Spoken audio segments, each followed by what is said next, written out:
Hey everyone, the Canadian Gamer coming to you guys with another deck tech. This one was submitted to me on Facebook, and it is another standard white-black control deck. It is a very good deck. I really like it. Its playability is excellent, and I don't know. It's just wonderful, wonderful, wonderful.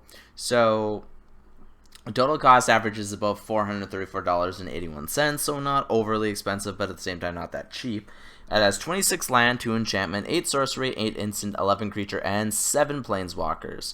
So let's go over the land starting off. We have 2 Blighted Fen, 4 Cave of Koilos, you know, your white-black plains, 3 Shambling Vents, which is your elemental land, 8 Swamp, and then 2 Westvale Abbey, which then can transform into the Awesome Demon. And then starting off our actual cards, we have 2 enchantments, Stasis Snare, which is a 3-cost flash. When Stasis Snare enters the battlefield, exile target creature an opponent controls until Stasis Snare enters or leaves the battlefield. Sorry, I don't know why I said enters. That is a really good removal card. Even though it doesn't permanently remove, it is a great card to just come in, get rid of something that's in your way. And as sorcerers, we have 1 Call of the Gatewatch, which is a 3-cost. Search your library for a planeswalker card, reveal it, and put it into your hand, then shuffle your library. So this gets you one of your 7 planeswalkers. Then we got 3 Declaration in Stone, which is a 2-cost. Exile target creature, and all other creatures its controller controls with the same name as that creature. That player investigates for each non-token creature exiled this way. So, pretty good card. 2 Language, which is a 4-cost. All creatures get -4/-4 until the end of turn. And then 2, Read the Bones, which is a 3-cost. Scry 2, then draw 2 cards, you lose 2 life. This card is pretty much a staple in any deck that runs black. It honestly is. And we got 8 Instants, so we got 2 Anguished Unmaking, which is a 3-cost. Exile target non-land permanent, you lose 3 life. So pretty standard there, but really good at the same time.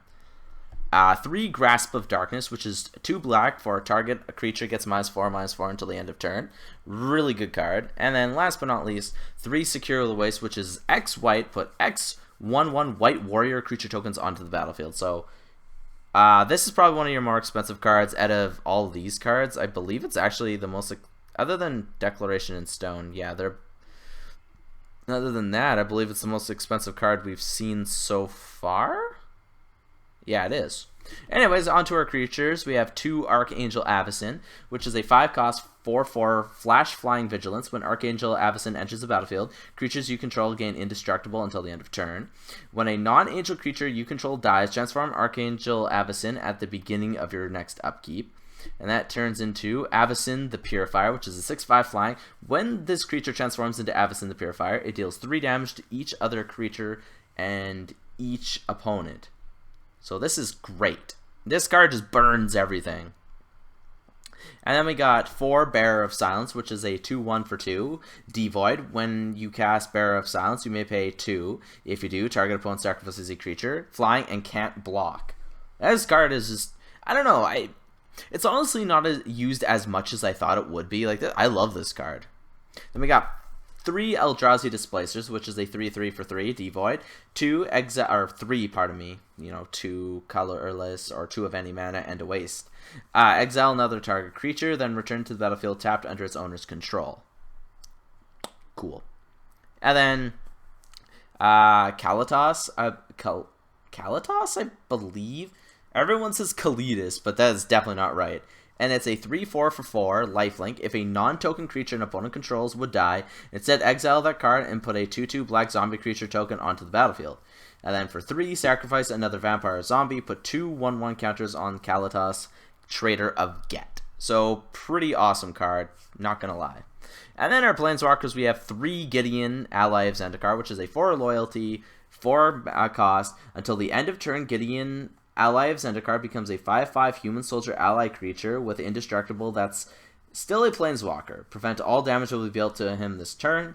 For 0, put a 2/2 white knight ally creature token onto the battlefield. And for -4, you get an emblem with creatures you control get +1/+1. So Gideon is just an overall really well-rounded white planeswalker.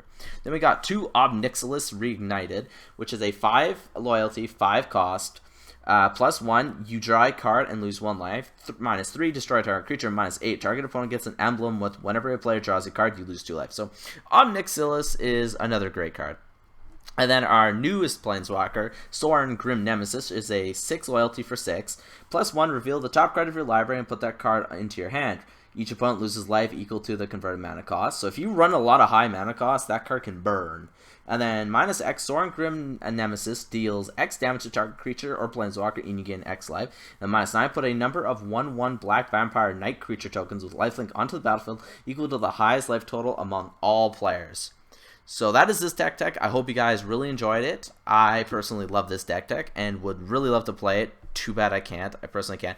I was recommended Dueling Network, but at the same time, Dueling Network is solely Yu-Gi-Oh! So it doesn't really work with a Magic deck, just to let you guys know. So see you guys. Comment in the comment section below what you guys think. Thumbs up, and I'll have the link to Affinity for White's channel in the description below.